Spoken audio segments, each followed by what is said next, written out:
Just rein it in ever so slightly. What do you think, Simon? Do you think we'll see the same Marquez that we always see? Well, I think until he feels good, you know, like he was feeling in when he last crashed, he feels 100% back, both do the best he can. But believe me, as soon as he feels 100%, we're going to see the old Marc back fighting like he always does. I think another really good thing about Marc coming back is the garage for Paul. I think that, you know, that working in there, I think that's been in there, and he's so effective to look at. And for me, it's very positive for Honda to have him here. Well, Paul admitted the same as well in a feature-length interview we did during the delayed start of the Argentinian Grand Prix on the Friday with our colleague Matt Burt. Paul said, Marc is absolutely essential to this garage. Without him, success is going to be a lot more difficult. Let's touch on what we saw in Argentina then, because it was a historic Sunday afternoon. Aprilia and Aleix Espargaro victorious for the first time, Simon. The big question now is, was it a flash in the pan or are Aprilia and they are true title contenders? Well, I can answer that with 100% sincerity when I say there's no way it was a flash in the pan, because they've been building, everyone's seen it, they've been building. The bike's even better than last year, which we were all surprised about.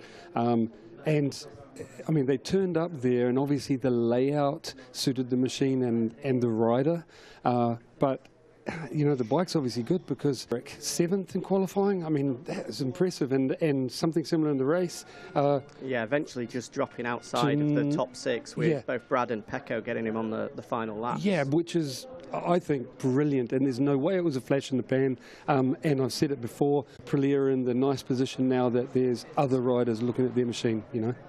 Randy, what did you make of Aleix's victory? There wasn't a dry eye in the house. That road to victory is so tough to get to, as we've seen across this championship. That road, and they've asphalted it and made it work and so on, and it was fantastic. But again, like what Simon just mentioned, it was, for me, when they got there, the bike seemed to work, he looked more natural on the bike, you know, Maverick did. Aleix is just always good with the Aprilia. But this about Aprilia and about the other bikes is across the line, the Ducati, there's 8 of them out there. Luca Marini, he gets on the front row. Jack Miller in the back, and yet it's the similar bike. But it's how it's set up, how they go into those races mentally on what's affecting it. And I think this is going to be good for Paul with the Honda, for example, with that. And obviously with that victory in the bag with Aprilia, Aleix, Maverick, again, is going to push hard here. And for us, it's great. It's going to be great to see. And the next you probably have to talk about the Suzukis, because them blue guys were up there. Yeah, I just wanted to touch on Suzuki, of course. Alex Rins comes here as the only man to have won in all 3 classes, Moto3, Moto2 and MotoGP. First podium of the year for him last weekend. And Joan Mir, importantly, Simon, which I wanted to ask you about, post-race on Sunday, said, for the first time since the end of 2020, I had that same feeling that I could attack in the final 5 laps of the race. How good Joan was in the final laps throughout his 2020 title-winning campaign. How much will that have perked up the ears of his title contenders? Yeah, because it hasn't been a good start to the championship for Suzuki, you know, but I really believe it's these away races with strange things getting, you know, like the tyre change in Mandalika. Suzuki looked strong until their Qatar. I think it was fuel management, you know. After the horsepower came along, I think they struggled on fuel management for the race. We haven't seen how strong they are, and I think it's better. We all do. And the riders on it, I've got to touch on Rins. He has made some mistakes in the past. He's also had some bad luck in the past, and now it seems like both those mistakes, but he didn't fall. So his luck is changing a little as well. Obviously, he's managing it. So he's in there. But Joan Mir is one of the guys that everybody in the paddock, as a rider, worries about for the championship, because he always squeezes out the most of what he's got, you know, and in general. And so if he's getting some good feelings back, the bike... Another man that does that as well is Brad Binder. Every Sunday gets the absolute maximum out of that KTM. A 6th place finish, a really credible result, leaves him second the season. All the talk has been about the 4 key contenders, shall we call them: Quartararo, Mir, Bagnaia and Marquez. Can we now put Brad Binder in that mix? Is he a serious title contender, Randy? You'd have to say yes, of course. I mean, develop the bike and get it stronger. One of the things that's definite from amongst all the manufacturers, all the riders, is the qualifying, how important it is. And let me tell you something, split times between each section puts so much pressure on each and every one of the riders, not only about your teammates, and if you're a Ducati rider, you have 7 of them because you have the other bikes, but it's going out there and trying to squeeze out that little bit more out of the bike.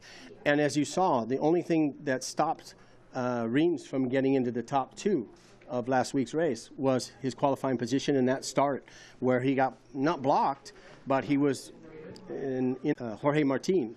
When they split by 1 or 2 tenths, it was just enough to do it. Yep. And that's what's hard. And these guys, you know, you can't even imagine the pressure that they're under, alone the crash rate of not wanting to fall off, and so on, because they know the credibility. And we haven't even talked about Bastianini, who won the first race of the season. You know, he's disappeared in a couple of races and needs to come back. So don't forget, Miguel Oliveira, he's won a race this year. There's just so much to thing with what Randy says there. Those 2 guys in particular, Bastianini and Oliveira, they didn't have the weekends. Look at the lap times. They were able to contend with those guys at the front. Well, you guys have covered it, and you did right. And without qualifying, it is super difficult because it's already, the guys are the same speed, you know, so it's so difficult to make up. But go back to your point on Brad. To me, that when you look at the results so far, it's like, to me, Brad has moved into that group that of having consistent finishes that make you a threat for the championship. So if he can keep that roll going, he's one of the boys. Yeah, he certainly is. He's going to be one to watch out for, is Brad Binder this year. That it goes without saying. Let's finally touch on 2 of the big hitters in the championship, potentially 2 of the favourites coming into this year in Ducati and Yamaha. Argentina, an important podium for Jorge Martin as he kick-started his season, but also for Pecco Bagnaia as well. It was a disastrous Saturday. I don't think I've ever seen him as down in the dumps as he was on Saturday afternoon, but he picked himself up, and that was a brilliant top 5 finish, Randy. Just how important will that be to really give it down on the 4th row of the grid? 4th row, and obviously coming up to 5th place was quite remarkable, especially again with the competition that he's with. That's one of the things, though, when you have someone like Jorge Martin that's in the front. He might not be in the red bike like Jack Miller is or Bagnaia, but you know that the manufacturer that you're racing for has that opportunity to go up there, and Zarco and et cetera, pass when you need to. And when you want to talk about the Yamaha side of things, coming back from probably the 4th row as well was Quartararo. The difficulties he had, because he got swallowed up to about 13th or 14th place. And for him to get by, he has to dive bomb him in the braking area, try to get a run onto the track, and then he could just feel the draft go by. Overwork his tires. Exactly. And so eventually he breaks free and he gets that. And that's why he was so upset when he got kind of balked in qualifying. So he didn't get into the Q2. How insane it is, and how easy would it have been for him to throw it away, overriding the bike. When someone like Bagnaia or a Ducati rider, I'm not going to say just them, but they do have that extra gear when they need to use it for passing. Yeah, they're not backed into the corner. You know, overall on Ducati, my feeling is coming into this championship, Bagnaia was a threat, you know, and that is worth being on, as we were just saying, to fight for the championship. But the point that's arguable is, do they have the rider to win the championship? They've got a rider to win races, because all of them can, but to win the championship, debatable still right now. We'll have to wait and see on that one, won't we? Yeah, well, what I'm saying is I doubt it, you know. I really doubt it. The consistency is hard to keep at the moment, and with everybody. But that's what's cool about the championship.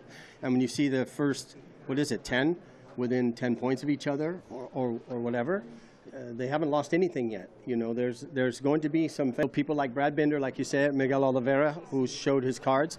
Even after losing the first 2 races by crashing, Jorge Martin came out of there really, really good. He was super happy. Yeah, he was swinging Argentina. this weekend. Guys, we could stand here and chat for another half an hour quite easily. There's that much to talk about in MotoGP at the moment. But we are going to hear from 4 of the key protagonists this week Grand Prix of the Americas. The returning Marc Marquez, world champion Fabio Quartararo, plus Jorge Martin and Aleix Espargaro will be enjoy the Red Bull Grand Prix of the Americas this weekend.